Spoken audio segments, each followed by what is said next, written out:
Triplets are about to be taken by the orphanage, but the billionaire steps in front and shouts, "They're coming with me." Harrison Cole adjusted his wristwatch as he left the restaurant, 7:30 in the evening, on the dot. As always, his life worked like a well-oiled machine. No surprises, no detours, no outside interference, exactly the way he had planned it. The night was clear, but the air carried that humidity that precedes rain. Harrison decided to walk a bit before calling his driver, a small deviation in his routine, nothing significant. Just a few extra minutes before returning to the security of his mansion. Downtown streets were busier than he would have liked. Rushed people, brightly lit storefronts, loud conversations. Harrison kept his eyes fixed on the path ahead, avoiding eye contact with anyone passing by. He was never good with people.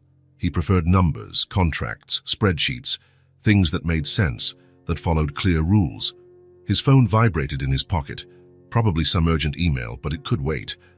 At that moment, Harrison just wanted the silence he found within himself as he walked through the urban chaos. An island of isolation in the midst of an ocean of human interactions he had never fully understood. That was when he heard it. A sound that pierced his defenses like a well-aimed arrow, crying.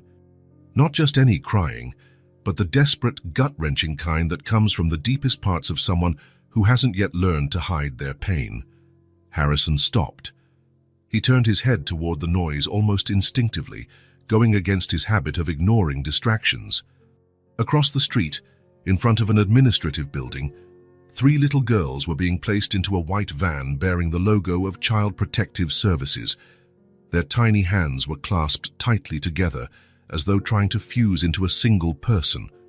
2 women, with tired expressions that spoke of a long, difficult day, were gently trying to separate them so they could seat them in the vehicle. "Please, I don't want to go alone," shouted the middle one, dark-haired and wide-eyed, her tears shimmering. "We promised we'd stay together, we promised," sobbed the smallest, a fragile child with messy braids. "We can't go to different places," begged the tallest, trying to keep her composure, but with her chin trembling visibly, even from where Harrison stood. "Girls," one of the women explained, her voice gentle but firm. "We only have one family willing to take one of you right now. The others will go to temporary foster homes until we find permanent solutions." Harrison couldn't move. Something strange was happening inside him. It felt as though a knot, tied long ago in his chest, was starting to unravel. He realized he was holding his breath. "But we promised, Mom," said the middle girl, her voice dropping to a devastating whisper. "We promised we'd never separate." It was as if an invisible wall came crashing down. Harrison Cole, who had spent the last 15 years meticulously building a life of detachment, measuring every social interaction with the precision of a clockmaker, found himself crossing the street without making a conscious decision to do so. "Excuse me," he heard his own voice before he even understood what he was doing. The 2 women turned, surprised. The girls froze, still clinging to each other. "May I help you?" asked one of the employees, adjusting the badge that read Department of Children's Services. Harrison felt the absurdity of the situation. He didn't know these children. He knew nothing about taking care of kids. He had never wanted children. His house was a sanctuary of silence and order. And yet, there he was, looking straight into those 3 pairs of frightened eyes that, in some impossible-to-explain way, seemed to look back at him as if they already knew him. "They're coming with me," he said, the words pouring out as though they had a will of their own. The employee blinked, confused. "I'm sorry, sir, but these children are in state custody. You can't just—" Harrison pulled out his wallet. "Harrison Cole," he introduced himself, handing over his business card. "I can guarantee proper accommodation and financial resources to care for these children. I'd like to avoid them being separated." The next few minutes were a blur of questions, phone calls, identity checks.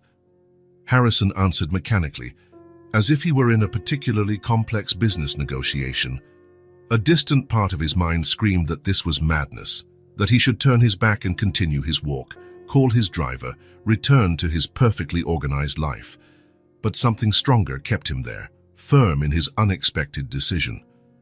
"We have protocols, Mr. Cole. We can't just hand over children to anyone who—" "I fully understand," he replied, keeping his voice calm. "I'm willing to follow all necessary procedures. You can run all the inspections and checks you need, but these children will not be separated today." The girls watched the scene, still intertwined, as if they feared that 1 second of inattention would result in separation. After more phone calls and a conversation with someone apparently higher in rank, the older employee sighed. "Well, Mr. Cole, your name and position make things easier, I admit. Under extraordinary circumstances, we can allow an emergency temporary guardianship, provided you agree to appear in family court on Monday to formalize the paperwork." She fixed him with a serious stare. "You'll need to undergo evaluations and possibly take a preparatory course for foster or adoptive parents. Do you understand that?" Harrison nodded, still unable to believe what he was doing. "And if we find any irregularity, or if the girls aren't being well cared for, they'll be removed immediately. Is that clear?" "Perfectly clear," he replied. The employee then turned to the girls, crouching down to their level. "Juniper, Maisie, Tess, this gentleman has offered to take all 3 of you together. You'll stay at his house tonight, and we'll come by tomorrow to see how you're doing. Is that okay?" The 3 looked at Harrison with wary eyes, but it was the tallest who took a small step forward. "All of us? Together?" "Yes," Harrison answered, feeling a strange tightness in his throat. "All of you. Together." The girls exchanged looks, a silent communication that spoke of a deeper connection than Harrison could comprehend. "My house is 20 minutes from here," he added, not knowing what else to say. "It has plenty of space." The smallest of the 3, who was still clinging tightly to the middle sister's hand, gave a tiny nod. The others followed, a collective decision made in silence. While Harrison signed a stack of preliminary documents, the employees placed a few worn-out backpacks beside the girls. "Everything they own," the younger employee explained quietly. "It's not much." Harrison called his driver, who arrived in minutes, clearly surprised to see his employer accompanied, but too professional to comment. The ride to the mansion was silent. The 3 girls huddled in the back seat of the luxury car, squeezed together as though trying to take up as little space as possible, staring out the windows with expressions that mixed fear and fascination. Harrison sat in the front seat, unsure what to say, suddenly feeling like a stranger in his own life. When the car passed through the wrought iron gates and went up the long circular drive, stopping in front of the grey stone mansion, Harrison heard a small collective gasp. "Is it a castle?" whispered the middle one, the one the employee had called Maisie. "It's just a house," Harrison replied, uncomfortable with the undeserved admiration. "Let's go inside." He led them up the marble steps to the main door, unlocked it, and entered, noticing for the first time how his home might appear to a child's eyes, large, cold, almost intimidating in its elegant minimalism. Marble statues, abstract artwork, very few signs that a human being actually lived there. The girls stepped in tentatively, clutching their battered backpacks to their chests like shields. "You can take off your shoes," he said, noticing their worn-out sneakers, and "welcome." The word sounded strange on his lips. When was the last time he'd said welcome to anyone in his house? Had he even invited anyone in during the last few years? "It's cold in here," commented the tallest aunt, who must be Juniper. Harrison realized she was right.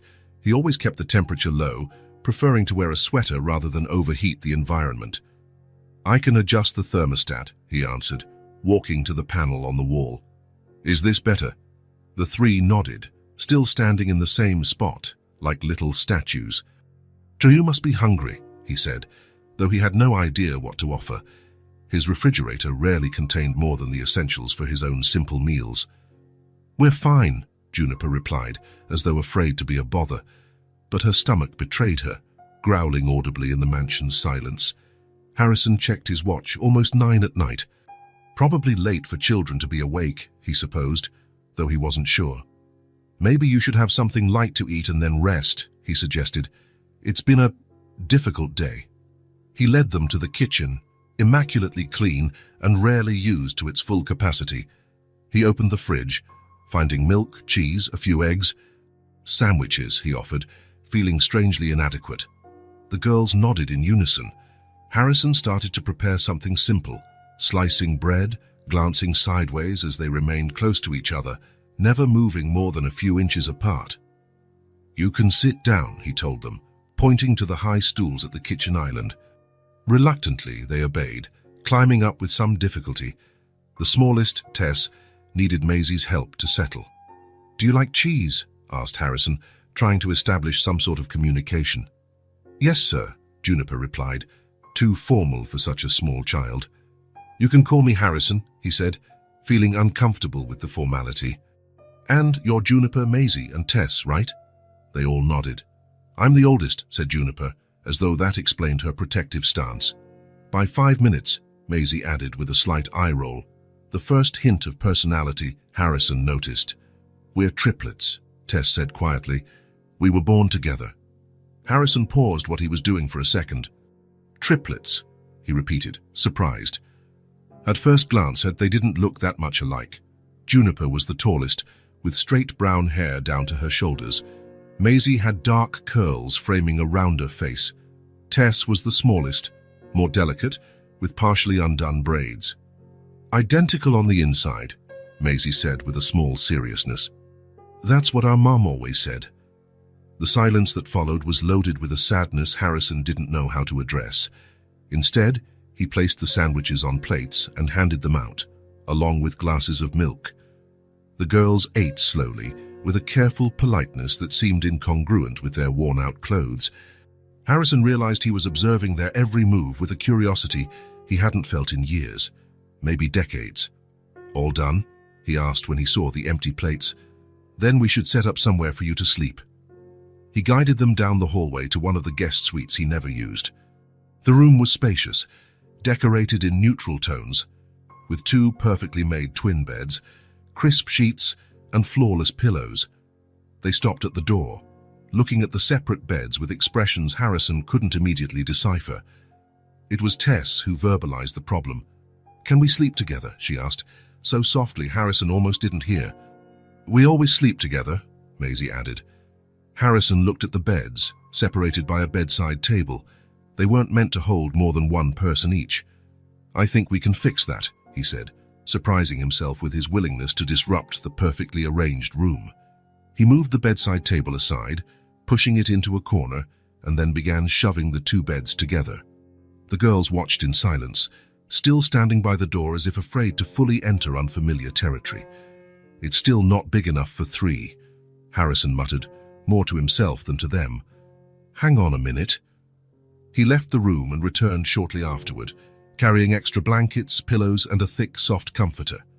Under their curious gazes, he fashioned a large nest on the floor, between the now united beds and the wall, creating a sort of improvised sleeping area big enough to accommodate all 3 together.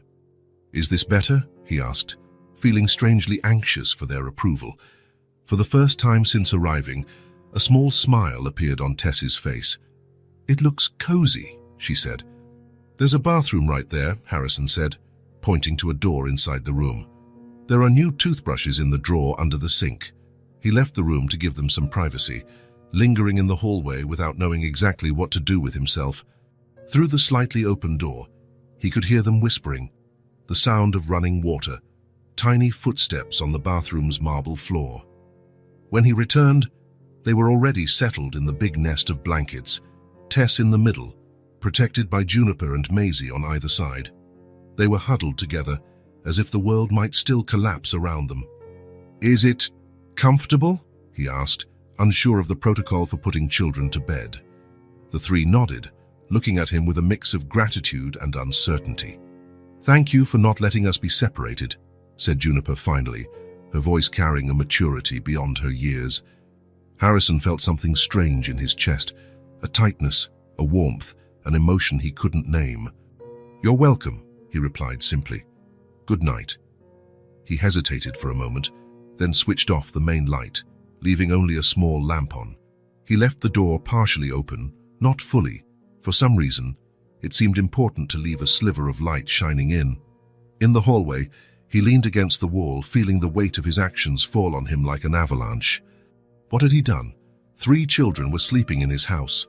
3 children he hadn't even known existed a few hours earlier. Harrison ran a hand over his face, trying to organize his thoughts. Monday would come soon. He would have to go to court. He would have to make decisions. What would he say that he had acted on impulse?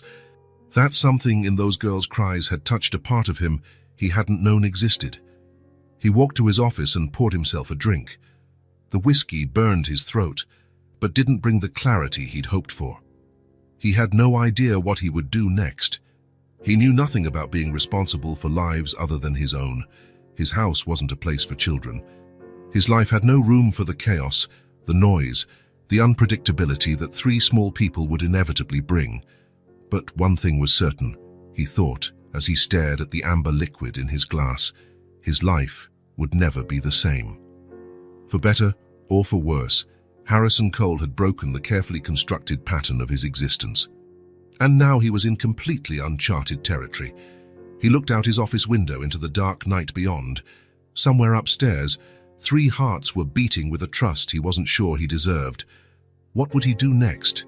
He had no idea, but he knew he couldn't turn back.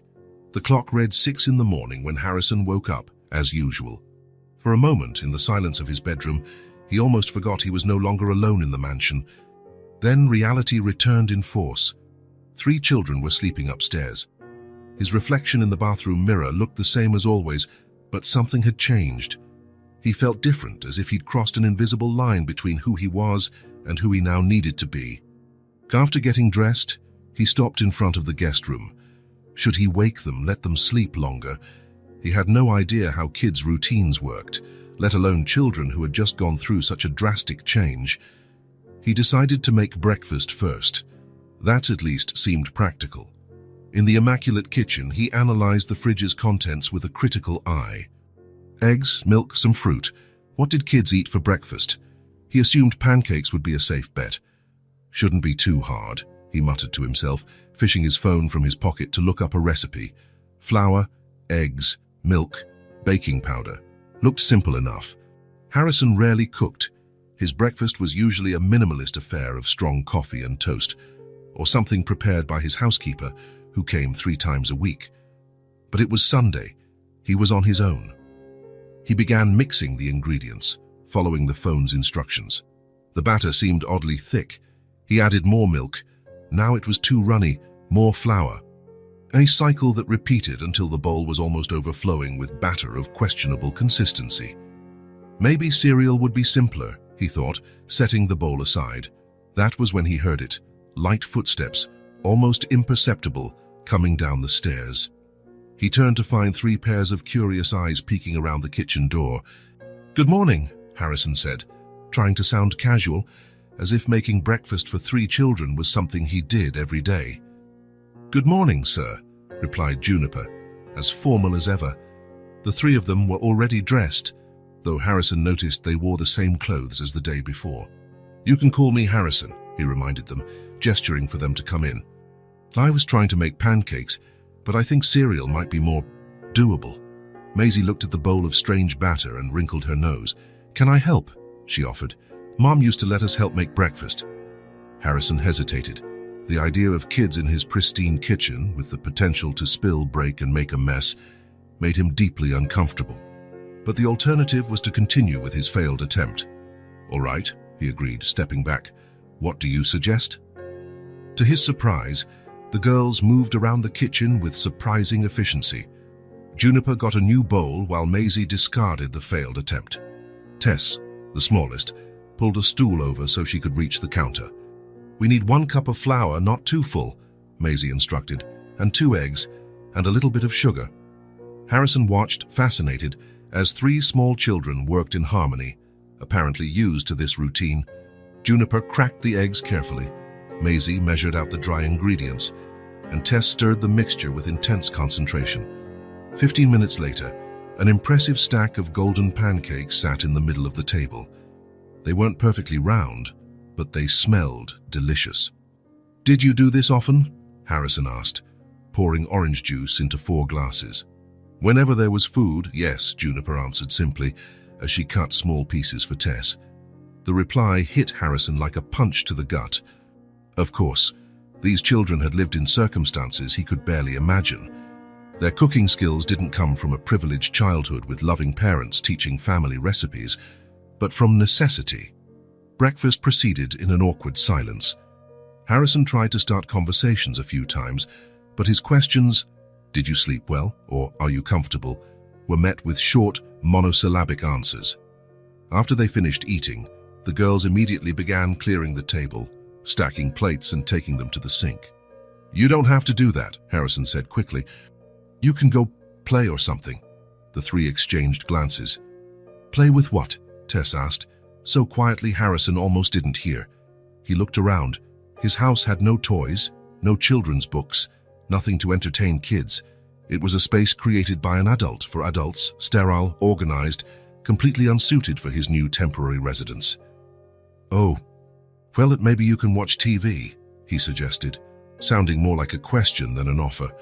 He led them to the living room, where a huge flat-screen TV took up half of one wall. He handed the remote to Juniper and backed away, relieved to have solved the problem for now. "I'll be in my office if you need anything," he said, already retreating.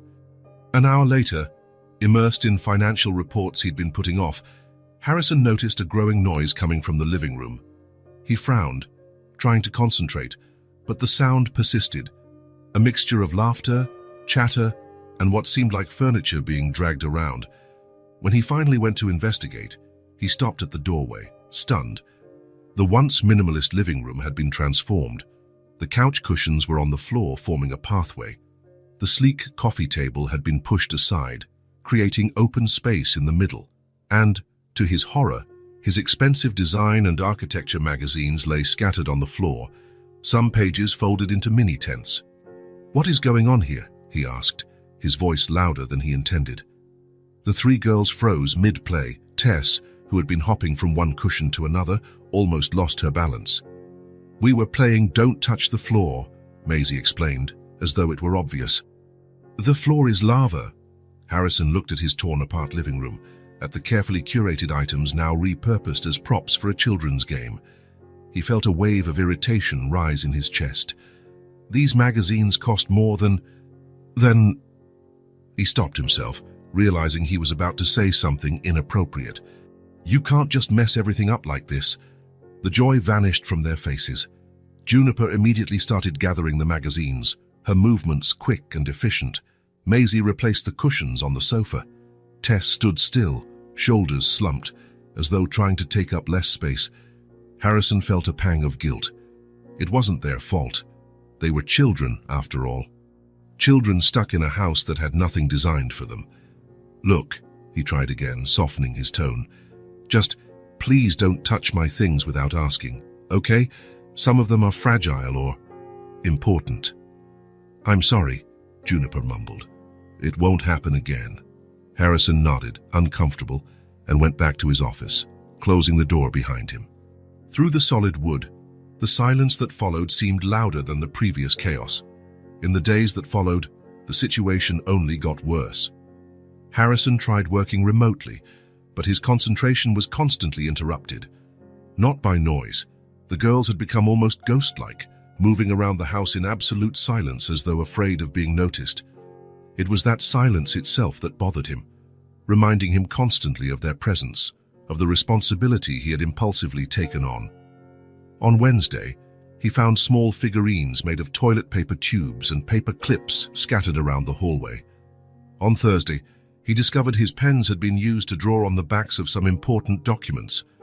On Friday, an expensive vase was almost knocked over when a makeshift ball of rolled-up socks bounced off the wall. Each incident increased his irritation, not necessarily toward the girls, but toward the situation itself. He wasn't prepared for this. His house wasn't prepared for this. His life had no room for the inevitable chaos that children brought. "I made a mistake," he admitted to himself, as he watched the three sitting quietly in the garden below his office window, obviously trying not to bother him. The social services employee had called twice to check on them. Harrison assured her that everything was fine, that he was handling the situation, but the truth was he wasn't. He didn't know how to talk to them, how to entertain them, how to create an environment where they wouldn't seem like frightened mice ready to scatter at the slightest noise.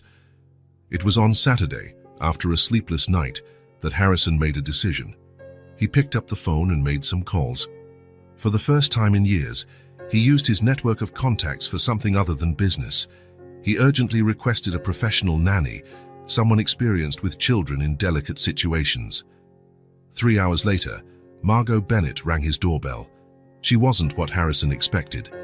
In her 50s, with short grey hair and a face lined by expression marks that spoke of many smiles, she wore practical pants, comfortable sneakers, and a bright, colourful blouse.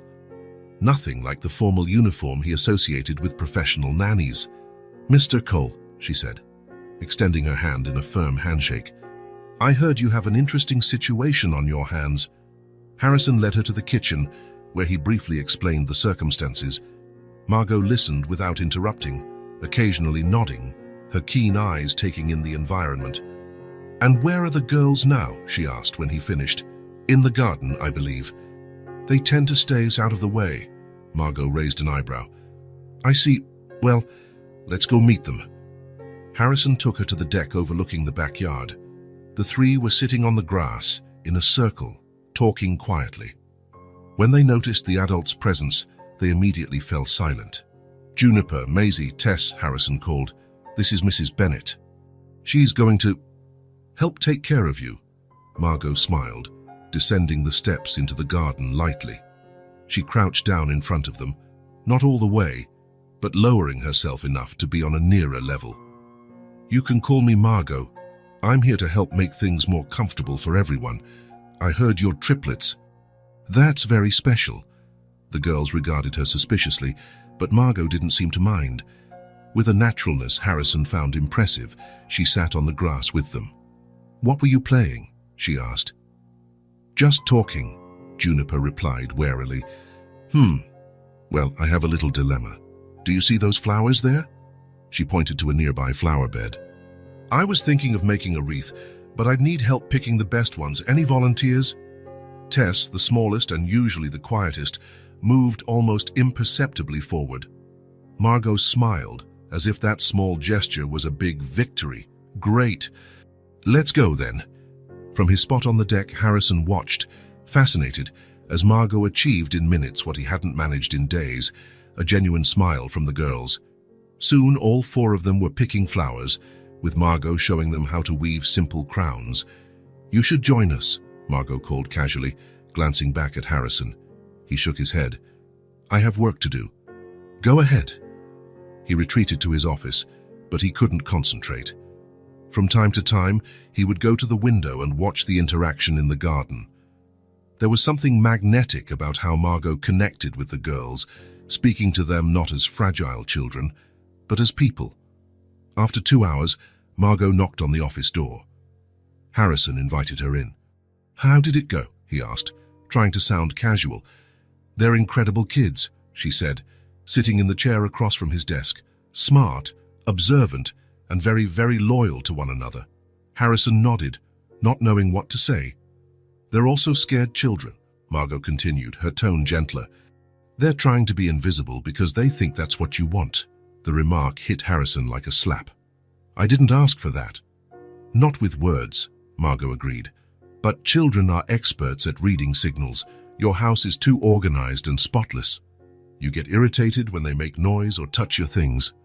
They concluded the best thing is to stay quiet and out of the way.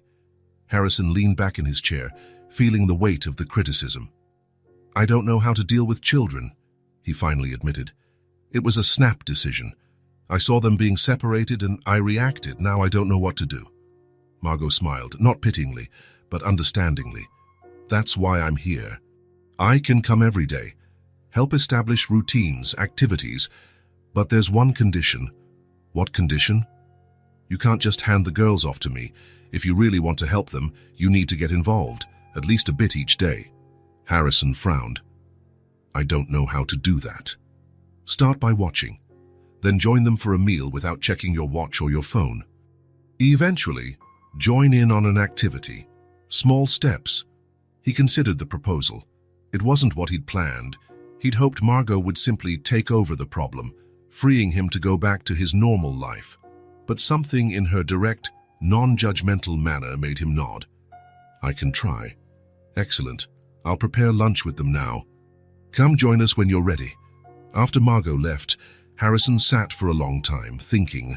From the kitchen, he could hear the gentle sound of childish laughter mixed with Margot's calm voice. It was a strange sound in his home, but not entirely unpleasant. Maybe, he thought as he got up to join them, small steps were exactly what they all needed. Margot's presence transformed the mansion, not all at once, not dramatically, but in small moments that, like drops of water, began to fill the void between Harrison and the girls. 2 weeks had passed since she started coming daily. She established routines, created activities, and turned one of the unused bedrooms into a makeshift play area. Little by little, the girls' voices began to echo in the halls, first as timid whispers, then in gradually more comfortable tones. Harrison did his part. He watched from a distance, joined them at mealtimes, asked about their day, awkwardly but persistently. In the beginning, his attempts were met with short answers and wary looks. But persistence, even when forced, started to yield results. On a rainy Thursday afternoon, Harrison was working in his office when he heard a soft knock on the door, so light he almost missed it. "Yes," he responded, lifting his eyes from his computer screen. The door opened just a crack. Tess, the smallest of the three, peeked in with cautious eyes. "May I come in?" she asked in that nearly inaudible voice she used when she was nervous. Harrison straightened in his chair, surprised. It was the first time any of the girls had sought him out voluntarily. "Of course," he answered, trying to sound casual. "Did something happen?" Tess entered, hands hidden behind her back, shifting her weight from foot to foot. Her hair looked different. Margot had neatly redone her braids, adding small, colorful clips. "I made something," she said, still not showing what she was hiding. "Something?" Harrison repeated, puzzled. "For you," she finished, finally bringing her hands forward. It was a drawing. A regular piece of paper, like the ones Margot had bought for art activities, covered in bright markers. It showed a big house, clearly the mansion, with 4 stick figures in front. 3 were small, holding hands. The 4th was taller, standing slightly apart. Harrison took the drawing, a strange tingling sensation in his chest. "That's us," Tess explained, pointing to the figures. "Juniper, me, Maisie, and you." It was simple, like most children's drawings, but something about the image affected Harrison in a way he hadn't expected. The figure representing him stood separate from the other 3, but not entirely removed, as though within reach if he chose to get closer. "It's really good," he said, unsure how to react appropriately. "Thank you." Tess watched his face intently, as if searching for something. "Margot said we could put it on the fridge, but I thought maybe you'd want to keep it here," she explained. "To look at when you're working." Harrison looked from the drawing to the little girl, realizing how much that small gesture meant. It was an offer of connection from the quietest of the 3. "I'll put it right here," he decided, making space on the corkboard where he normally pinned only reports and memos.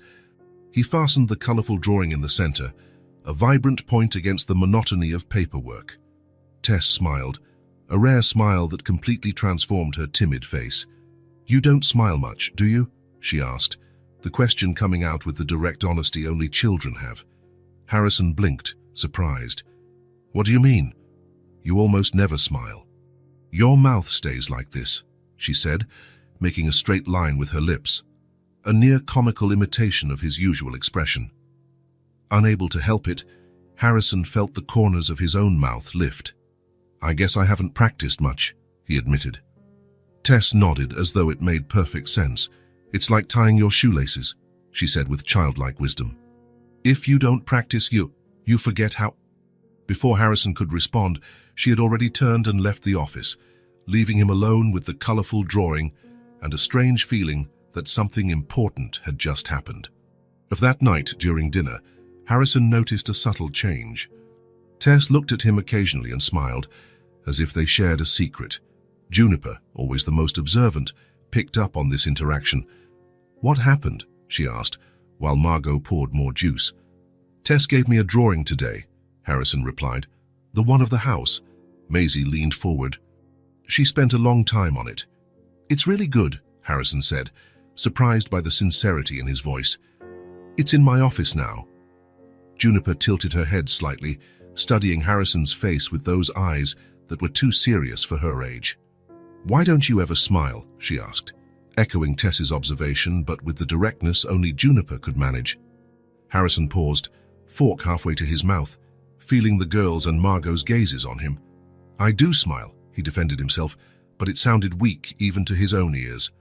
"Almost never," Juniper insisted, "even when something's funny." Harrison thought for a moment. When was the last time he'd truly laughed? Not just a polite smile at a business meeting, but a genuine laugh. "I guess I got used to being serious," he finally replied. "It's a hard habit to break." "Mom said smiling exercises your heart," Maisie commented, swirling her food on her plate. "Even when we're sad." Dinner went on, the conversation moving to other topics, but Harrison couldn't shake their words. Later that night, alone in his bedroom, he looked at himself in the mirror and tried to smile. It felt strange, forced, like a muscle unused for too long. A hard habit to break, indeed. The following week brought more small changes.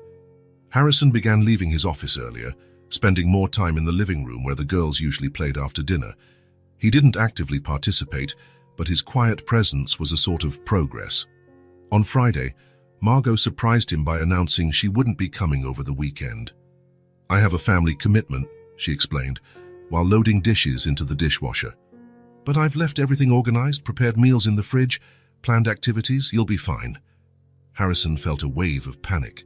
An entire weekend alone with the girls. "Are you sure you can't come for at least a few hours?" he asked quietly, so the children wouldn't hear. Margot smiled in a way that suggested she knew exactly what she was doing. "I'm sure. And you'll be just fine, and Harrison, it's time for another step forward." When Margot left that afternoon, the house felt strangely empty despite the 4 people still occupying its rooms.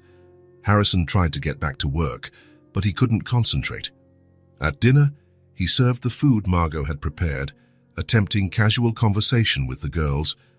That night, as he accompanied them to their room, which was now decorated with brighter colors and organized toys, Harrison prepared for his usual quick good night, followed by a hasty exit. "Will you tell us a story?" Maisie asked, once all 3 were settled in the large bed Harrison had bought to replace their original makeshift arrangement. He froze in the doorway. "A story. Before bed," Maisie explained, as though it was obvious. "Margot always tells us one." Harrison looked at the 3 girls, their expectant faces, and felt a knot in his stomach. A story. What kind of story? He had never told a story in his life. He didn't know how to begin, what to say, how to spin something from thin air. "Thanks, I'm not very good at stories," he admitted. "Please," Maisie insisted, her large dark eyes impossible to refuse. Harrison took a deep breath, stepped back into the room, and awkwardly sat on the edge of the bed. "Okay," he agreed, "I'll try." He cleared his throat, feeling ridiculously nervous. "Once upon a time," he began, the phrase coming out like a question. "Once upon a time there was a man." He stopped, unsure how to continue. The girls waited patiently.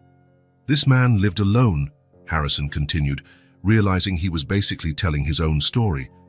"In a big house, he liked silence and order. Everything had its place." More silence. Harrison felt increasingly uncomfortable. "Then what?" Tess asked. "Then one day he found three birds," he improvised, feeling a cold sweat on his forehead. 3 little birds that were lost. They made a lot of noise and flew around the house, knocking things over, and... Harrison stopped again, realizing this was taking a disastrous turn. "This isn't very good, is it?" he asked, resigned. To his surprise, Maisie giggled. "We're the birds, right?" she asked. Harrison felt his face grow hot. "I guess so. Sorry, I warned you I'm no good at telling stories." Maisie's laughter grew, infecting Tess, who joined in with her soft giggle. Even Juniper, always more serious, had a smile on her lips. "You should see your face," Maisie said between laughs. "You look like you're taking a really hard test." Harrison found himself smiling, and then, to his own surprise, a laugh escaped, awkward, rusty, but genuine. And suddenly, they were all laughing together, a moment of unexpected connection born from his failure as a storyteller. "All right," he said when the laughter subsided. I guess we have to admit stories aren't my strong suit. You just need practice, Juniper encouraged, echoing Tess's earlier words about smiling. Harrison nodded, rising from the bed. He tucked the blankets around them, a gesture that was becoming increasingly natural. Good night, then, tomorrow. Maybe we can try again. The next morning, Harrison left early. He drove to the nearest mall, a place he usually avoided like the plague. He asked a bookstore clerk for advice, feeling completely out of his element in the bright children's section with its colorful shelves. He returned home carrying 2 bags full of children's books, classic tales, fairy stories, modern adventures. He spent the afternoon in his office, but not working. Instead, he practiced reading several stories, marking passages, testing different voices, preparing as though for an important presentation. That night, when the girls asked for a story, he was ready. Actually, he said, revealing one of the books he'd hidden behind his back, I brought some options. Their eyes went wide at the sight of the colorful cover and the bright illustrations. Harrison settled onto the edge of the bed, opened the chosen book, a story about a bear who couldn't sleep, and began to read. Initially, his voice was stiff, too formal. But as the story progressed, he found himself slipping into rhythm, changing his tone for different characters, making dramatic pauses at the right moments. The girls listened, fully absorbed. When Harrison closed the book, the room fell into a different kind of silence, not the uncomfortable silence of the first days, but the contented hush that follows a special moment. Can we read another tomorrow? Tess asked, and drowsy. If you'd like, he answered, surprised at how much he looked forward to it. It became a ritual. Every night, after dinner and before bed, Harrison read a story, sometimes 2, if the girls begged for just one more. With each passing day, he got better, more expressive, more confident. And the girls responded, asking questions about the stories, laughing at the funny parts, snuggling closer during scary parts. Margot watched this evolution with a satisfied smile. You're doing well, she commented one afternoon, as they watched the girls play in the garden. Harrison shrugged, unable to fully hide the pride he felt. It's just reading, he said. It's not just reading, Margot corrected. It's connection. It shows them they're important enough to deserve your time and attention. He knew she was right. Storytime had become his favorite part of the day, too, a moment when he wasn't Harrison Cole the wealthy, withdrawn businessman, but simply a man reading to 3 children who, in an inexplicable way, were beginning to take up a bigger space in his life. The mansion, once a monument to silence and order, now housed different sounds. Morning laughter at breakfast, curious questions at dinner, gasps of surprise during bedtime stories, low-voiced conversations among the sisters, echoing through halls that had once been quiet.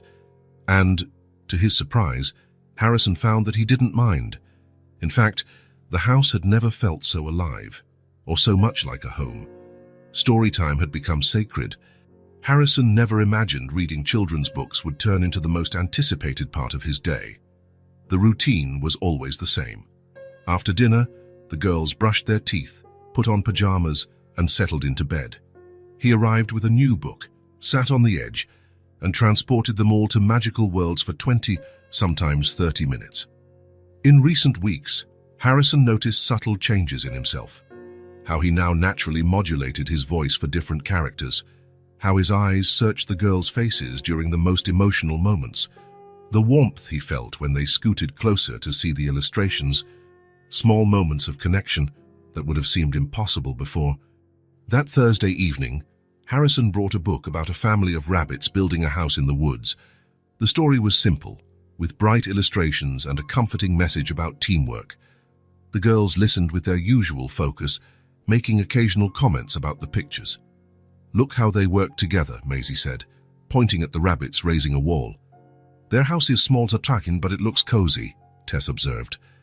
When he finished the last page and closed the book, Harrison expected the usual chorus of one more, but instead there was a different silence. Juniper, always the most serious, seemed lost in thought, fiddling with the edge of the blanket. Did you like it? Harrison asked, noticing the change in atmosphere. Juniper lifted her gaze, meeting his with unusual intensity, even for her. "Our mum got very sick," she said abruptly, her voice almost a whisper. Harrison froze, the book still in his hands. In all these weeks, the girls had rarely mentioned their past. He knew from the social services files that they were orphans, but the details remained unclear. Margot had advised him not to push, to let them speak when they were ready. "She coughed a lot," Juniper went on, now looking at her own hands. "It started slowly. She said it was just a cold, but she never got better."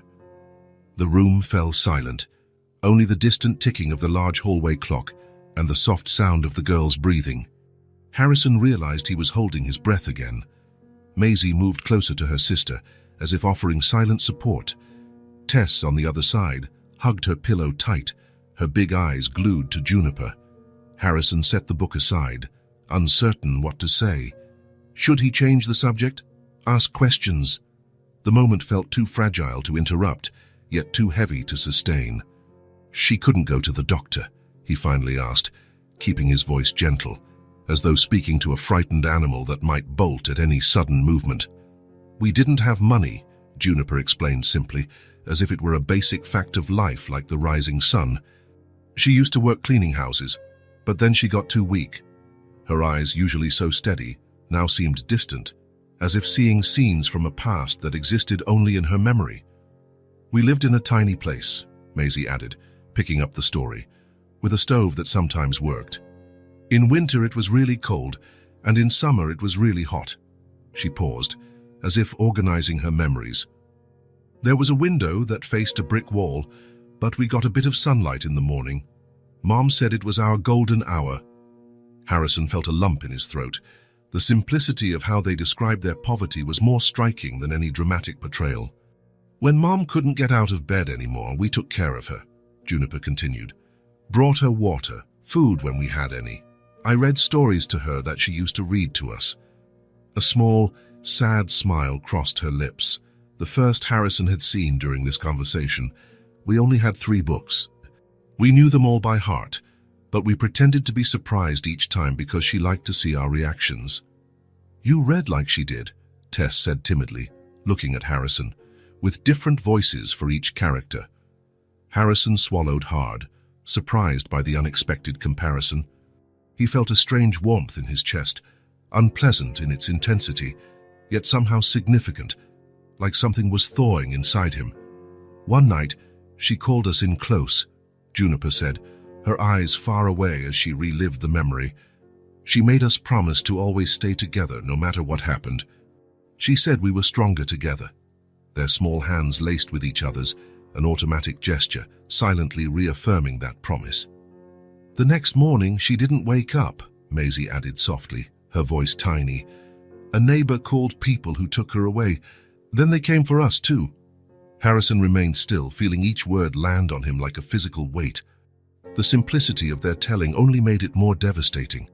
"We ran away," Juniper admitted after a pause. "We didn't want to be sent to different places. We stayed on the streets for a while." She looked at Harrison, as if judging whether she could trust him with this information, whether he would condemn them. "It was cold at night," Maisie recalled, wrapping her arms around herself as if she could still feel that cold. "We slept in hidden spots, under bridges, in abandoned buildings. I was scared of the dark," Tess murmured, "but Juniper always stayed awake until I fell asleep." Juniper shrugged, as though it was nothing, but Harrison saw the weight of responsibility she carried. "Sometimes we were really hungry," Maisie continued, her gaze downcast. "So hungry it hurt here." She pointed to her belly. "Juniper always tried to find food for us. She said she wasn't hungry, but we knew she was." Harrison felt something wet on his hand and realized, surprised, that his own eyes were filling with tears. He quickly disguised it, pretending to rub his face. "The man from the bakery sometimes gave us old bread," Juniper added, "and a lady selling fruit would let us take the bruised ones." She paused, considering whether to continue. "Once we found a wallet on the ground, it had money inside." The 3 exchanged glances, a sudden tension between them. "We gave it back," Maisie hurried to say. "Juniper made us hand it to a police officer. She said Mom would be sad if we kept something that wasn't ours. Harrison felt a wave of admiration for Juniper, a small, hungry child, steadfast in principles that many adults in far better circumstances would abandon. We lived like that until the police found us sleeping in a park, she explained. Then we went to a shelter. It was clean, Maisie said, but there were lots of other kids, and people kept trying to separate us. Her eyes locked with Harrison's, pleading for understanding. They said it was easier to find a family for one child than for three. Tessa's voice was so low that Harrison had to lean in to hear her. But we promised Mom. She paused, her small fingers nervously gripping the edge of the pillow. I was really scared, she confessed. Scared that I'd wake up one day and not see my sisters, that I'd be completely alone. Those words hit Harrison like a physical punch. The idea of Tess, so small and fragile, alone in a strange place, separated from the only people giving her security, was unbearable. The day you found us, Juniper continued, looking directly at Harrison, they were going to take Maisie first. A family only wanted her. Harrison vividly remembered that moment on the sidewalk. Their desperation when they realized they'd be separated, the crying that had pierced all his defenses, how that sound had awakened something inside him he hadn't known existed. And then you showed up, Maisie said with a small smile, tears now rolling freely down her cheeks. Like in the books, when someone arrives just in time to save everyone. Harrison couldn't reply. A giant knot blocked his throat, and he knew if he spoke, his voice would break. Instead, he reached out and, in a gesture that was still not entirely natural to him, gently touched Maisie's hair. A pause followed, filled only by the soft sound of rain that had begun tapping against the windows. Thank you, Juniper said with that constant seriousness, for keeping our promise. The silence that followed was heavy with emotion. Harrison realized the girls were waiting for some response, some reaction to their stories. But how could he express the storm inside him? How to say that their suffering affected him in a way no distant tragedy ever had? You are very brave, he finally said, the words seeming inadequate but all he could manage. And you won't be separated. I promise. Only after the words came out did he realize the weight of what he'd just said. A promise wasn't something Harrison Cole made lightly. The implications of that commitment hung in the air between them, almost tangible. Time to sleep now, he added, tucking the blankets around them, a gesture that had become familiar over the last few weeks. He noticed his hands trembling slightly. The girls didn't seem to notice. Their faces, still marked by recent tears, showed the kind of relaxation that comes right before sleep. Good night, he whispered, leaning over to turn off the main lamp, leaving just the soft glow of the bedside lamp, as they preferred. Good night, Harrison, they answered in unison, their voices already touched by dreams. He wished them good night and left the room, leaving the door ajar as they liked. In the hallway, he leaned against the wall and finally allowed the tears to come, quiet, contained, but real. Harrison wasn't a man who cried. He couldn't remember the last time it had happened. Maybe at his father's funeral so many years ago, but even then tears had been sparse and quickly controlled. That was how he'd been raised, to believe emotion was weakness, vulnerability a flaw.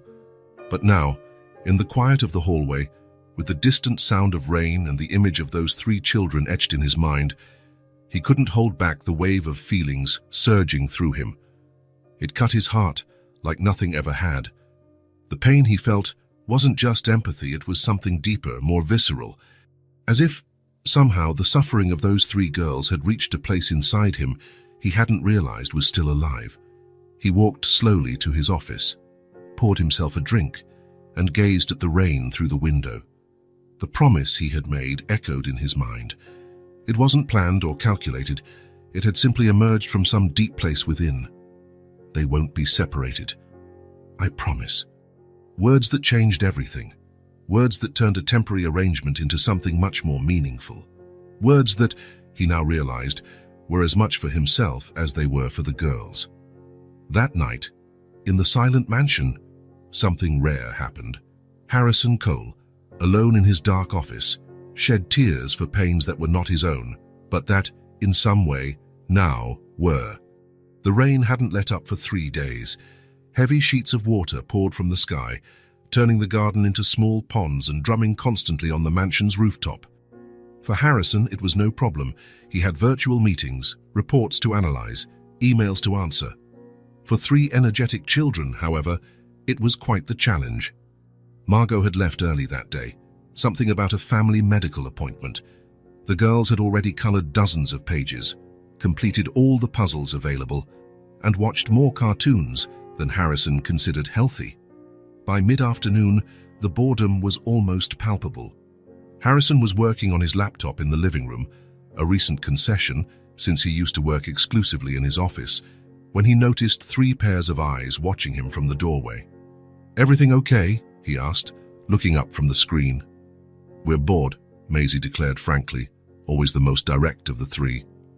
"Really bored," Tess added, sighing dramatically. Harrison glanced at the window. The rain was still relentless. "Well, what does Margot usually do when you're bored?" "Fun stuff," Maisie replied, "but today we need a special idea." "Special?" he repeated, already feeling a slight sense of apprehension. "Super special," Tess clarified, her eyes gleaming with anticipation. Juniper, who had been silent, took a step forward. "Can we build a fort?" she asked, her tone as serious as though proposing a business project. "A fort?" Harrison asked, puzzled. "Inside the house?" "With sheets and chairs," Maisie explained, growing more excited. "We saw it in one of the books you read." "We could do it in the living room," Juniper quickly added, noting his hesitation. "We promise we won't break anything." Harrison looked around, his pristine living room with expensive furniture and carefully curated artwork. The idea of turning it into an improvised building site would have horrified him weeks ago. But the hopeful looks on their faces. "I suppose we can try," he heard himself say, even surprising himself. Their faces lit up as though someone had flipped a switch. "I'll get sheets," Maisie shouted, already running down the hallway. "We need pillows," Tess exclaimed, following her sister. Juniper stayed behind, looking at Harrison with those serious eyes. "You're really going to help?" she asked, as if she still couldn't quite believe it. "I am," he replied, shutting the laptop. "Though I should warn you, I've never built a fort before." A small smile appeared on her face. "Don't worry, we'll teach you." 20 minutes later, the living room was unrecognizable. Chairs had been moved to form the basic structure. 2 lamps acted as additional pillars. Sheets and blankets were stretched between the furniture, creating a makeshift roof. Pillows covered the floor of the fort, and various cushions had been rearranged to serve as supports and backrests. Harrison, to his own astonishment, got into the spirit of it. He helped tie sheets, suggested using clips to hold the fabric in place, and even offered his stack of pricey magazines to help weigh down one corner of the wall. "We need a secret entrance," declared Maisie, critically surveying the nearly finished structure. "And a password," Tess added enthusiastically. "Maybe we can use the fringe on that rug as a kind of curtain for the entrance," Harrison suggested, surprising even himself with his enthusiasm. The girls agreed enthusiastically. With a few final adjustments, the fort was complete, a cozy, hidden space right in the middle of the elegant living room. "Now we need flashlights," Juniper said. To make it more special, Harrison rummaged through the kitchen cupboard and found 3 emergency flashlights. When he returned, the girls were already inside the fort, chatting excitedly. "May I come in?" he asked, bending down at the makeshift entrance. "What's the password?" Maisie asked, trying to look serious but failing to hide a grin. Harrison pretended to think deeply. Hopping bunnies." "No," all 3 laughed in unison. "Let me try again." "Chocolate ice cream?" More laughter. "Last try," he requested. "How about Juniper, Maisie, and Tess are the best fort builders in the world?" "That works," declared Maisie, lifting the curtain at the entrance. "So you can come in." Harrison had to contort himself to fit into the cramped space, but he managed to settle among the cushions and the 3 girls. The flashlights gave it a cozy glow, casting interesting shadows on the fabric walls. "What now?" he asked, feeling oddly comfortable in this improvised hideaway. "Now we tell scary stories," Juniper replied. "Not too scary," Tess quickly added. "Just a little scary," Maisie agreed. Harrison smiled. "I think I can try a slightly scary story." He launched into a tale about a mysterious house in the woods, using the flashlight to create dramatic effects on his face. The girls listened, fully engrossed, occasionally squealing in surprise at the right moments. When he finished, Maisie told a story of her own, about a monster that turned out to be a lost dog looking for friends. Tess contributed a short tale about a girl who found a treasure on the beach. Juniper told one about 3 explorer sisters who rescued magical creatures. Time passed quickly inside the fort, with stories, laughter, and a sense of comfort Harrison had never experienced. At some point, Maisie grabbed a pillow from beneath her and playfully tossed it at Tess. "Pillow fight!" she cried, grabbing another pillow to defend herself. Before Harrison could intervene, the fort erupted into chaos, pillows flying, laughter, and joyful screams. A stray hit from Juniper landed squarely on Harrison's face. She froze, clearly worried about his reaction. To everyone's surprise, including his own, Harrison grabbed the fallen pillow and with a mischievous grin gently threw it back. "Oh, so that's how it is?" he asked, feigning outrage. 3 against 1. The girls screamed in delight when they realized he was joining in. The pillow fight escalated, all 4 of them laughing uncontrollably. At one point, the fort couldn't withstand all the movement and collapsed on top of them, only intensifying the joyful mayhem. When they finally stopped, exhausted, they were all lying on the floor among fallen sheets and scattered pillows. The living room was a complete mess, something that would have infuriated Harrison a month earlier. Now, though, seeing the flushed and smiling faces of the girls, he realized he didn't mind at all. In fact, he didn't want the moment to end. "That was fun," Tess declared, her small face shining with joy. "A lot of fun," Harrison agreed, surprised at the sincerity in his voice. "I think we broke the fort," Juniper noted, eyeing the collapsed structure. "We can build another tomorrow," Harrison suggested, sitting amid the wreckage. "Maybe a sturdier version that can handle pillow wars." The girls laughed, and Harrison felt something warm spread through his chest, a sense of belonging he didn't recognize, but found surprisingly pleasant. "Wait here," Maisie said suddenly, jumping up. "We have something for you." The 3 exchanged conspiratorial looks, and then Juniper and Tess also stood, following Maisie out of the living room. Left alone among the mess, Harrison took a deep breath. What was happening to him? 2 months ago, the idea of pillows on the floor and sheets tied to furniture would have horrified him. Now he felt happy. The girls returned a few minutes later, clearly hiding something behind their backs. Juniper motioned for Harrison to hold out his arm. "We made this for you," she said, as Maisie placed something on his wrist. It was a bracelet, obviously handmade, braided with colorful yarn. A few plastic beads had been added here and there, creating tiny, shimmering details. "Margot taught us how to make them," Tess explained. "We worked on it for 3 days." "It's a friendship bracelet," Maisie added. "We have one too." They held out their arms, showing similar bracelets, each with slightly different colors. "So we're kind of a team," Juniper said softly. "All of us together." Harrison looked at the bracelet. Simple, colorful, made by small hands with a level of focus he could imagine. It was not the sort of accessory he'd ever consider wearing. It was childish, homemade, unsophisticated. And yet, it was the most precious gift he'd received in years. "It's perfect," he said, his voice oddly rough. "I'll wear it all the time." The smiles he got in return were worth more than any deal he'd ever closed. At the following Sunday, the sun finally emerged, chasing away the clouds that had dominated the sky for days. Harrison decided it was time for an outing. "How about a trip?" he suggested during breakfast. "We can go to the mall, have lunch out." The girl's eyes widened at the idea. "Like a real trip?" Maisie asked, nearly bouncing in her seat. "A real trip," Harrison confirmed, smiling at their excitement. The yarn bracelet still on his wrist, he made no effort to hide it. Margot, who was serving pancakes, gave an approving nod. "Great idea. It's a perfect day for going out." The mall wasn't the kind of place Harrison frequented for pleasure. Normally, if he needed something, he shopped online or sent someone to pick it up.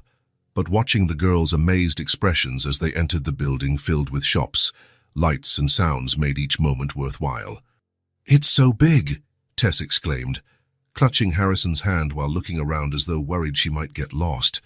"Look at all the stores," Maisie said, pointing in every direction. Juniper, true to her responsible sister role, tried to keep a composed expression, but her shining eyes betrayed her excitement. "Where should we go first?" Harrison asked, realizing he felt just as enthusiastic. "Can we eat?" Maisie suggested, always practical when it came to food. Harrison checked his watch, almost noon. "Perfect time for lunch. How about a fast food place?" He led them to the food court, where the girls' eyes seemed to want to take in everything at once. There were so many options: pizza, burgers, Chinese, Mexican, and Harrison realized that for children who had once had so little, this abundance must feel almost magical. "You can choose whatever you want," he said, pointing to the different counters. After much deliberation and many questions about what each dish was, they decided on burgers, fries, and milkshakes. Harrison placed the orders, and soon they were seated at a table, trays piled with food. "It's so big," Tess exclaimed, eyes wide at her burger. "Are we really allowed to eat all this?" Juniper asked, as though suspecting some trick. "Of course," Harrison assured her. "If you can't finish, that's okay. The important thing is to enjoy." The first sip of milkshake brought looks of surprise and delight. The fries disappeared fast. The burgers were devoured enthusiastically, though Tess needed help holding hers. Harrison watched, fascinated by how something as simple as a meal at a mall could bring so much joy. Juniper, usually so contained, had a bit of ketchup at the corner of her mouth. Maisie was slurping her milkshake loudly, laughing at herself. Tess tried to copy her sister, ending up with whipped cream on her nose. "Best food ever," Maisie declared, raising a fry like a trophy. Harrison laughed, a sound becoming more frequent in his life. "Wait until you try the ice cream for dessert," he said, feeling genuine delight at the excitement his words caused. After lunch, he took them to a toy store. The girls' reaction was almost comical. They froze at the entrance, wide-eyed, as though they had just walked into a magical world. "Can we look around?" Juniper asked, as if afraid to touch anything and break it. "Of course, and you can each pick something you like," Harrison replied. The three exchanged incredulous looks, as if they couldn't believe what they were hearing. "Like a gift?" Maisie asked, clearly needing confirmation. "Exactly like a gift," Harrison confirmed. What followed was a careful, awe-filled exploration of each aisle. Tess lingered over a shelf of stuffed animals, stroking them reverently. Maisie gravitated toward a row of board games, firing off countless questions about how they worked. Juniper studied a collection of building blocks, examining the illustrations on each box with intense concentration. Harrison followed them, answering questions, explaining how things worked. Surprised by how gently they handled the items, none of the demanding urgency he often saw in children at toy stores. After much debate, Tess chose a plush bunny with kind eyes. Maisie opted for a board game about forest adventures, and Juniper selected a set of blocks with instructions for building different animals. "Are you sure these are your choices?" Harrison asked, secretly impressed by how sensible they were. "You can each pick one more item if you'd like." Their eyes widened again. "One more," Juniper repeated, as though she couldn't believe it. Harrison nodded, feeling a strange emotion at seeing how much happiness something so basic could bring them, when, for many children, this was just normal. Their next stop was a bookstore. Harrison noticed how naturally they gravitated to the colorful shelves in the children's section, with the same reverent caution they'd shown in the toy store. "Books are special," Juniper explained, when Harrison commented on how gently they turned the pages. "Mum always said books are gateways to other places." He felt that familiar tightness in his chest whenever they mentioned their mother. "She was right," he agreed. "Pick whichever ones you like." They spent almost an hour in the bookstore, the girls flipping through book after book, asking questions about stories and characters. Harrison answered patiently, amazed at how genuinely interested he was in their opinions and preferences. When they finally left the mall, loaded with bags of books and toys, the girls were tired, but glowing with excitement. In the car on the way home, Harrison watched in the rearview mirror as they admired their new treasures, talking in soft, animated voices, worn out but happy. A strange realization came over him. This had been one of the most pleasant days he'd had in years. No business calls, no stressful meetings, no constant pressure of corporate expectations, just a few simple hours with 3 children, eating fast food and picking out toys.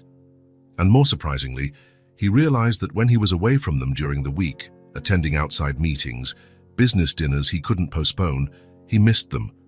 He missed Maisie's questions at breakfast, Tess's shy smile when he got home, Juniper's seriousness that disguised a deep sensitivity.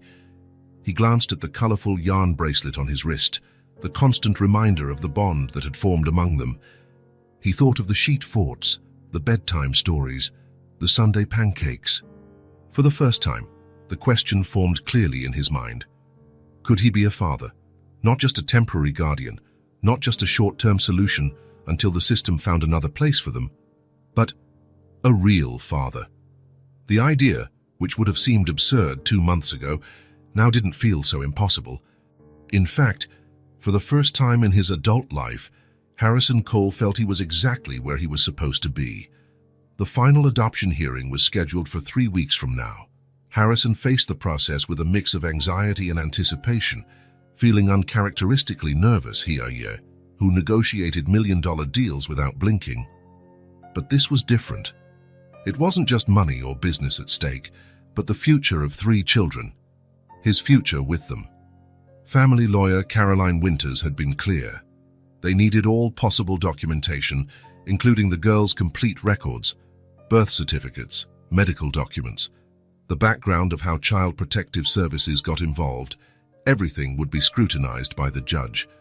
"I need you to review these to see if there are any errors or omissions," Caroline explained, handing Harrison a thick folder.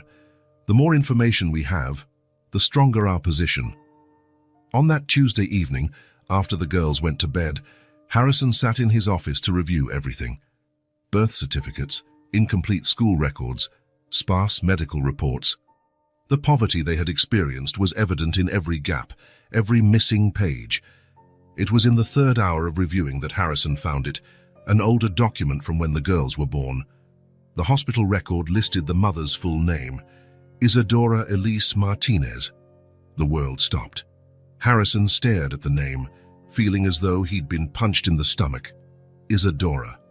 It couldn't be a coincidence, not with that distinctive name, not with the matching timeline, not with the feeling he'd had from the very first moment he saw the girls. With trembling hands, he searched the back of his desk drawer, a small box, almost forgotten that he hadn't opened in years. Inside were a few old photographs, yellowed letters, and a cheap little ring he'd never had the heart to throw away. And there she was, smiling in a faded photo, dark, flowing hair, large, expressive eyes he now recognized in Maisie. The smile he sometimes saw on Tess when she felt safe, the determined set of Juniper's chin. Isadora. His first true love. The woman he had let go 15 years ago, when his career had seemed more important than anything else. "Oh my God," he whispered to the empty office. "How could I not see it before?" The resemblance was subtle, but undeniable.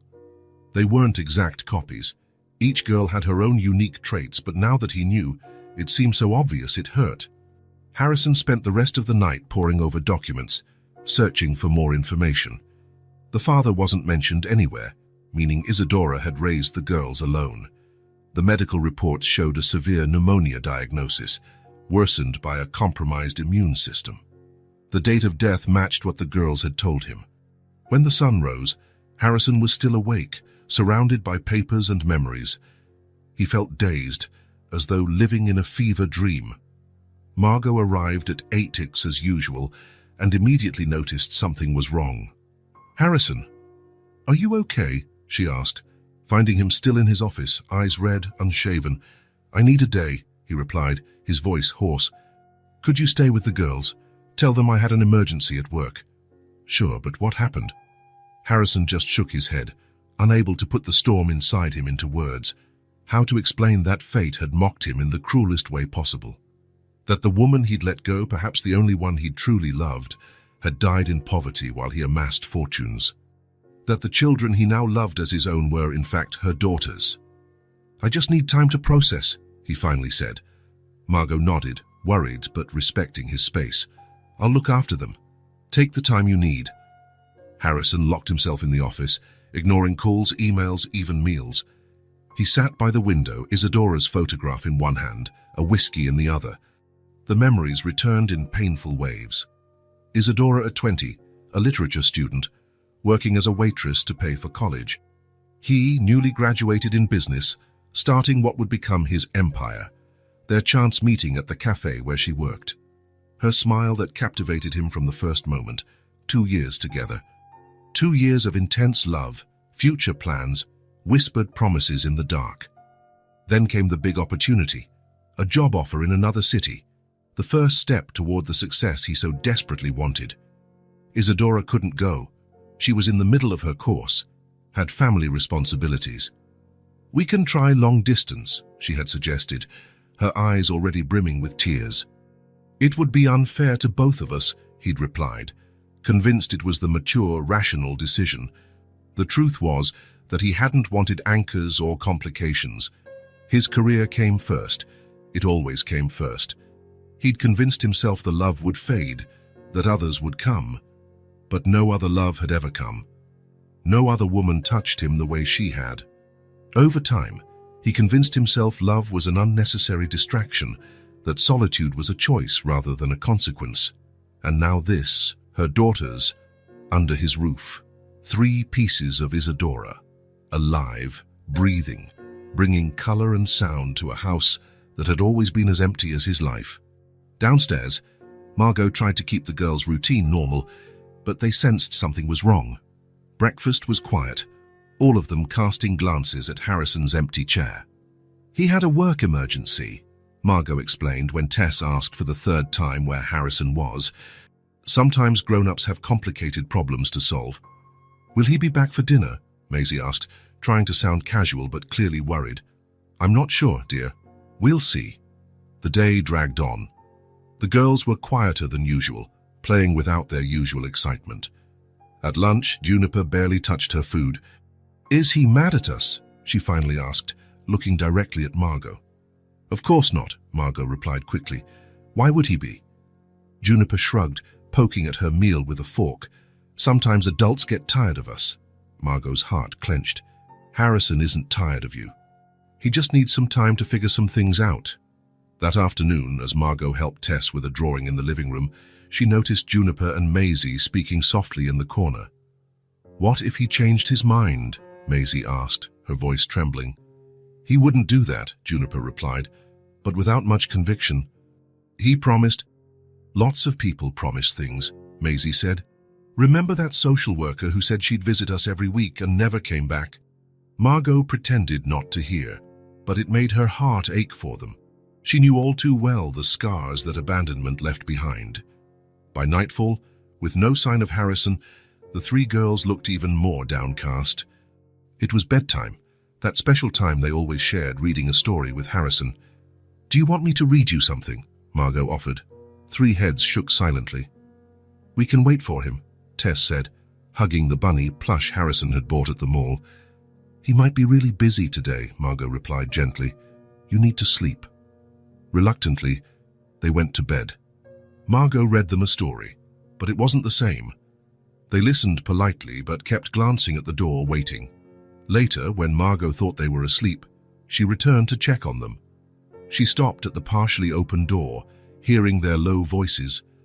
"Did we do something wrong?" Tess asked, her voice small and uncertain. "No," Juniper answered firmly, though Margot could hear the underlying doubt. "He's just busy." "But he never spent a whole day without talking to us," Maisie insisted. "Not even when he had that big meeting in another city." A pause, and then Juniper's voice, not quite so certain. "Did we annoy him?" The question hung in the air, laden with fear and insecurity. Margot was about to enter and comfort them when she sensed a presence behind her. She turned to find Harrison standing in the hallway, pale, looking devastated. Clearly, he had heard them. For a moment, they stood there, frozen, while the girls' low voices continued on the other side of the door, trying to console each other with ever less convincing reassurances. Harrison closed his eyes briefly, pain evident in every line of his face. Then, without a word, he turned and went back to his office. Margot hesitated, torn between following him or going in to comfort the girls. She chose the latter, making a mental note to confront him later. Whatever crisis he was having, the girls didn't deserve to suffer for it. Back in his office, Harrison dropped heavily into the chair, feeling the weight of everything he'd heard. Did we annoy him? Juniper's question rang in his mind, twisting the already tight knot in his chest. They thought they had done something wrong, that he was rejecting them, as so many others had. The pattern of abandonment their short lives already knew so well. What an idiot I am, he muttered to himself, running his hands over his tired face. He looked again at Isadora's photograph. So young, so full of life. He had never known what became of her after he left. He had never tried to find out. He'd preferred to bury that chapter, convincing himself it was best for both of them. And now he discovered she had had 3 daughters. Raised them alone in poverty, fought illness until the last moment, making them promise to stay together. Life had gone by so fast, 15 years that felt like 15 days. While he amassed fortunes, Isadora fought to survive. Such a stark contrast, he could hardly bear it. Then, by some inexplicable miracle, by some twist of fate he didn't deserve, her daughters ended up in his life. That moment on the sidewalk, that impulse he couldn't explain. It hadn't been coincidence. It was as though an invisible force had pushed him toward them. Tears he hadn't shed in years now came freely. For the first time, Harrison allowed himself to grieve the loss of Isadora that he had never processed. For the first time, he realized that what he felt for the girls wasn't just compassion or responsibility. It was a deeper connection, as though, in a mysterious way, he had returned to Isadora's life through them. And maybe, he thought, as he looked at the photo one last time before putting it away, maybe it wasn't coincidence at all. Maybe it was a chance to make right what had been lost, to honor what might have been, to do what Isadora would have wanted for her daughters. For all the opportunities he missed, for all the years wasted, for all the roads not taken, fate was now offering him a second chance, and this time he wouldn't let it slip away. Harrison spent the night in his office, sleep coming only in brief, restless intervals. When the sun rose, he had made his decision.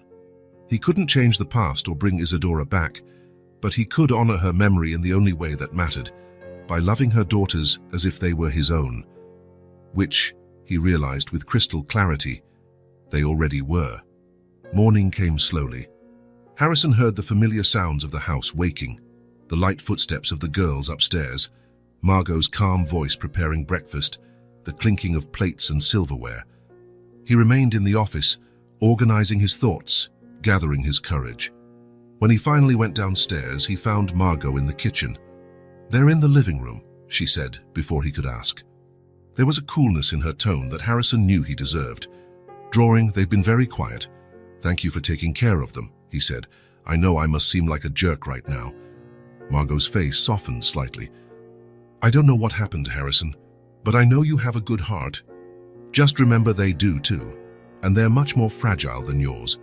He nodded, feeling the weight of the small box in his shirt pocket. "I'm going to talk to them now." Harrison paused at the entrance of the living room, observing for a moment. The 3 girls sat on the floor around the coffee table, focused on their sheets of paper. Juniper was drawing neat lines, tongue peeking out in concentration. Maisie used as many colors as possible, creating a vibrant whirlwind of shapes. Tess worked meticulously on something partially hidden by her arm. They looked so small, so vulnerable, yet at the same time so resilient. They'd survived more than any child should have to. "May I join you?" he asked, his voice coming out rougher than he intended. 3 heads lifted simultaneously. Surprise flickered across their faces, quickly replaced by a mix of emotions, relief, caution, hope. "Sure," Juniper said, trying to sound casual, though Harrison could see the tension in her small shoulders. He sat on the floor with them, aware of how impossible this simple act would have been for him 3 months ago. The man who tolerated no clutter, who maintained distant relationships, who had built walls so high he could no longer climb them. "I'm drawing a dragon," Maisie said, breaking the silence and sliding her picture toward him. It breathes rainbow fire instead of normal fire. That's amazing, Harrison replied, genuinely impressed by her imagination. I love the details on the wings. Maisie smiled, some of her usual spark returning to her eyes. Harrison took a deep breath. The moment he had rehearsed in his mind had arrived. I have something to show you, he began, pulling the small box from his pocket, and something important to tell you.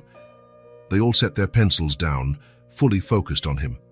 Harrison opened the box and carefully removed a photograph. This picture was taken a long time ago, he explained, holding it so they could see.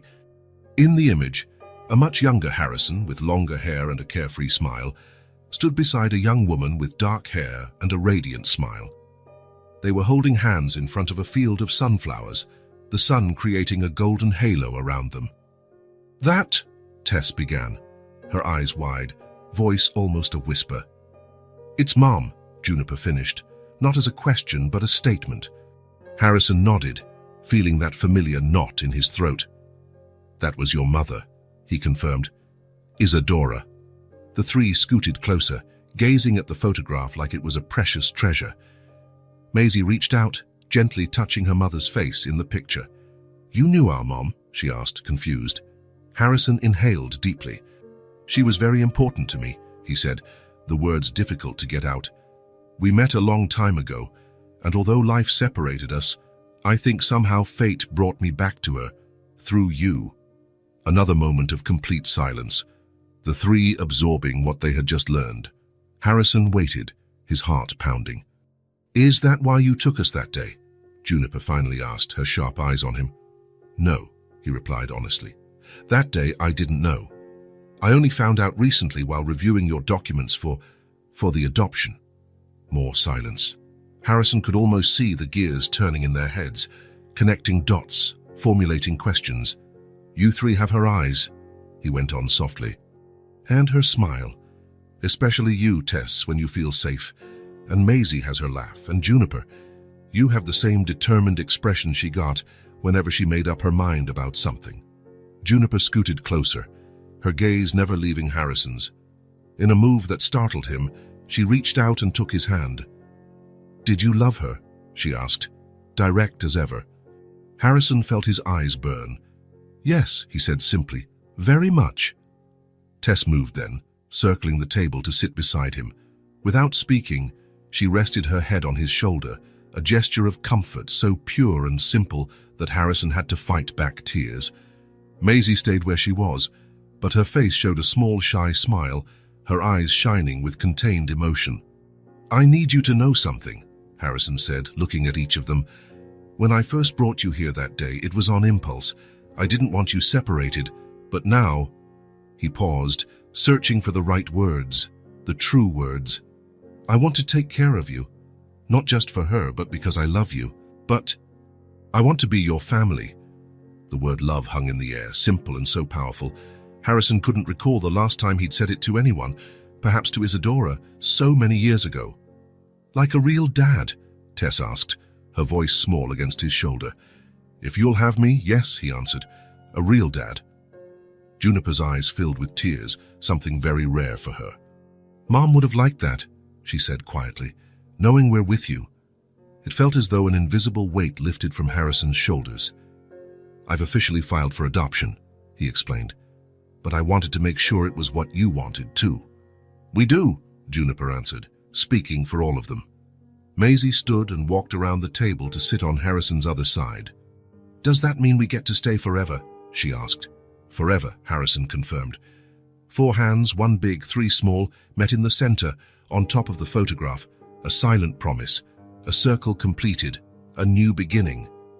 As he embraced all 3, Harrison felt a certainty he had never experienced. He had made many important decisions, closed critical deals, taken massive financial risks, but this was different. This was the choice that would define not just his future, but theirs, and this time, he was making it with his whole heart. Morning broke clear and bright, as though the sky itself knew the importance of that Monday. Harrison woke before his alarm after a restless night. It wasn't a negative anxiety keeping him alert, but an almost childlike anticipation, like Christmas Eve excitement. Today was the final adoption hearing.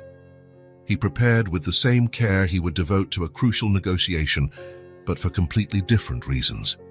The impeccable suit wasn't an armor to impress competitors, but a gesture of respect for the moment that would change 4 lives forever.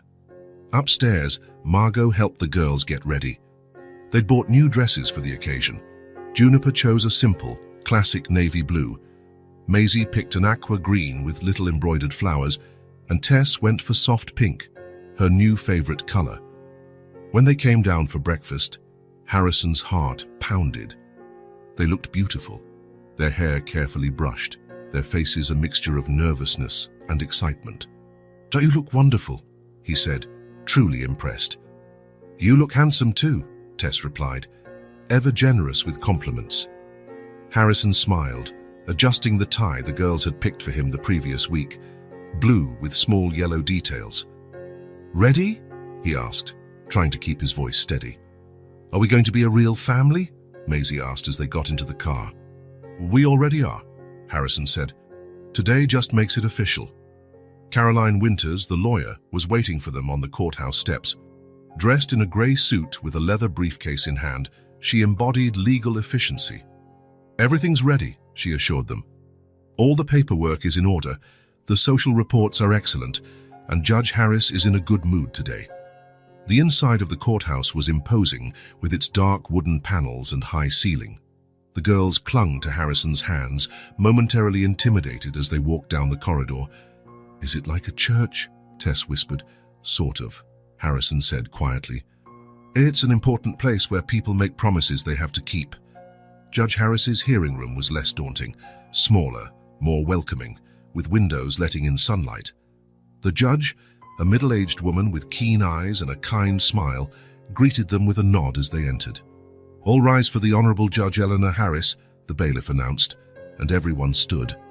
The judge took her seat and smiled at the girls before formally starting the session. "We're here today to finalize the adoption of Juniper, Maisie, and Tess Martinez by Mr. Harrison Cole," she stated. "I have thoroughly reviewed the reports and documents submitted." She looked directly at Harrison. "Mr. Cole, would you like to say anything before we proceed?" Harrison felt a knot in his throat. He had a short speech prepared, had rehearsed the words, but now, facing the real moment, all his practice felt inadequate. He looked at the 3 girls beside him, Juniper, sitting upright with alert eyes, Maisie, barely containing her energy, Tess, small and quiet, her expression a blend of hope and fear. "Your Honor," he began, his voice steadier than he expected. "When I found these 3 children 4 months ago, it was an impulse that made me intervene. I saw 3 sisters about to be separated, and something inside me just reacted." He paused, choosing his next words carefully. "But what started as an impulse became the most deliberate decision I've ever made. These girls came into my life when I didn't even know I needed them. They taught me about courage, about loyalty, about what really matters." His voice caught slightly. "I'm not adopting them out of pity or on a whim. I'm adopting them because they taught me how to love, and because I can't imagine my life without them now." Judge Harris watched him for a long moment, then turned to the girls. "Juniper, Maisie, Tess, do you understand what's happening here today?" Juniper nodded, naturally taking the role of spokesperson. "Mr. Harrison is going to be our dad forever," she replied. "We're going to be a real family." "Is that what you want?"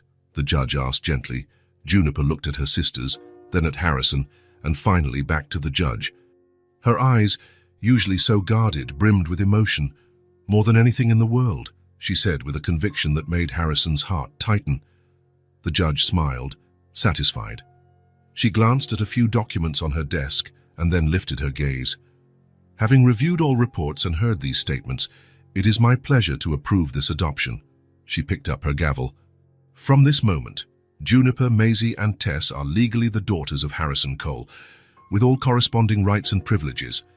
Congratulations to the new Cole family." The gavel's bang echoed through the room, official and final. For a moment, no one moved.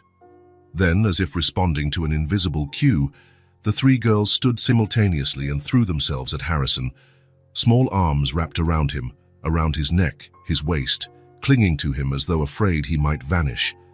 Harrison hugged them back, feeling the tears he had tried so hard to hold finally break free. "We're a real family now," Tess whispered against his shoulder. "Forever," Harrison replied, his voice thick with emotion. Judge Harris, observing with a smile, gave a discreet nod to the court photographer, who captured the moment. Harrison, embracing the three girls, all their faces shining with smiles and tears. The first official photo of the Cole family. As they left the courthouse, the afternoon sun bathed them in a golden light. Harrison felt weightless, as though he were floating. The girls bounded ahead, descending the steps, already seeming different, more secure, more free.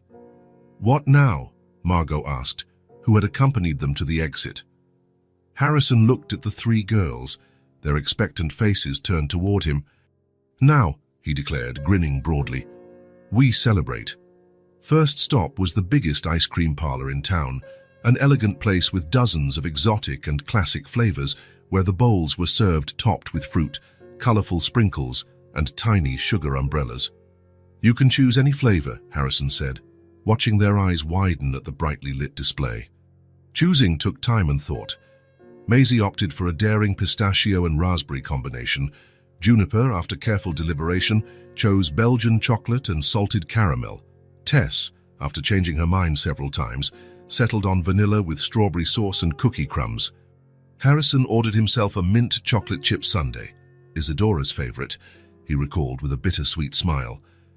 Sitting at the table by the window, the sun casting golden patterns through the glass, they devoured their ice cream amid laughter and excited chatter. Maisie ended up with whipped cream on her face, making everyone laugh when she tried to lick it off. Tess spilled strawberry topping on her new dress, and rather than crying as she might have weeks ago, simply shrugged and kept enjoying her dessert. "Best day of my life," Maisie announced between spoonfuls, beaming. Harrison watched the three, feeling a fullness of heart he'd never known. How many important meetings, how many million-dollar deals had passed through his life without giving him a fraction of this joy? After the ice cream parlor, they went to the city's Central Park. The day was perfect, not too hot, not too cold, with a light breeze rustling the leaves. The girls ran through the grass, forgetting their formal dresses in favor of sheer freedom. "Look, there's a photographer." Maisie pointed to a man with a professional camera taking family portraits in the park. Harrison didn't hesitate. Minutes later, they were all posing under a big oak tree, the girls in front, Harrison behind, then all together, then making silly faces, and finally Harrison's favorite, him kneeling on the grass with the three girls around him, their heads close, all smiling genuinely. "I want this one in the living room," he said as he checked the digital image. Framed, nice and big. On their way out of the park, they found a stand selling stuffed toys. Tess's eyes lit up at the sight of a particularly huggable brown bear. "3 bears, please," Harrison told the vendor, to the girls' delight. Juniper chose a silver-gray bear with a bow tie. Maisie went for a golden plush bear with a green ribbon. Tess clung to the brown one, burying her face in its soft fur. "I'll call him Mr. Cuddles," she declared solemnly. The day continued with more adventures, a short boat ride on the park's lake, colorful cotton candy shared amid laughter, a brief scare when Tess nearly fell off a swing, but was promptly saved by Harrison. When the sun began to set, painting the sky orange and pink, Harrison realized he had never celebrated anything so profoundly before. Contracts, deals, acquisitions, all seemed trivial compared to this day, to this celebration of human connection and family found. "Time to head home," he finally announced, noticing the girls' tired faces despite their protests. "Our home," Maisie corrected with a satisfied smile. On the way back to the car, they walked hand in hand, Harrison in the middle, holding Juniper's and Maisie's hands, and Tess holding Maisie's. 4 people, 4 connected hands, a real family heading home. In the days that followed, the mansion underwent more transformations. Harrison had been secretly planning the girls' new bedroom for weeks, working with an interior designer whenever they were at their recently started school. "I have a surprise for you," he announced that Friday after the hearing, guiding them down the corridor with their eyes covered. When they finally looked, their shouts of excitement were immediate. The old guest room was gone. The once neutral beige walls now displayed a soft gradient, from sky blue near the ceiling down to green near the floor, with small hand-painted flowers near the baseboards. 3 individual beds, each with spreads in the girls' favorite colors, replaced the large shared bed. One wall was lined with a shelf brimming with books. A small art area with a low table and drawing supplies was set up by the window to capture natural light. "It's magical," Tess whispered, her eyes huge as she spun slowly, taking in every detail. "There's a bed for each of us," Juniper noted, touching the navy blue duvet. "But they're still close," Harrison quickly added. "So you can talk to each other before bed if you want." "Is this our room forever?" Maisie asked, her voice revealing the lingering fear that everything might be temporary. Harrison knelt to their level. "Forever," he confirmed. "This is our home, and this is your room for as long as you want it. And there's one more part to the surprise." He led them to a large blank panel on one wall. "This wall is yours to decorate however you want. You can paint it, stick up photos, create a mural, whatever you like. It's your space to make art." Their eyes sparkled with possibilities. They spent the rest of the day planning what they'd do with that blank space, discussing colors, themes, designs. Harrison watched, amazed by their creativity and enthusiasm, thinking how his house, once so perfect and sterile, had never felt so alive. The following week settled into a new routine: school, homework, the swimming lessons they had asked to take together. The house was filled with more and more signs of life: magnet drawings on the fridge, children's shoes in the entryway, laughter echoing through once quiet corridors. Harrison discovered he didn't mind the occasional mess, the paint splatters on the bathroom floor, the toys sometimes left on the couch. Every small sign of disorder was also a sign of life, of presence, of family. Sunday mornings became pancake day, a chaotic activity usually ending with flour all over the floor and laughter everywhere. Harrison, who had once hired others to cook for him, now found pleasure in making simple meals with his daughters. One lovely autumn afternoon, Harrison stood in the living room watching the girls play in the garden through the window. His gaze fell on the fireplace, where a framed drawing by Tess now rested. 4 figures holding hands, 1 large, 3 small, all smiling beneath a bright yellow sun. Juniper had helped Tess label the figures beneath each shape.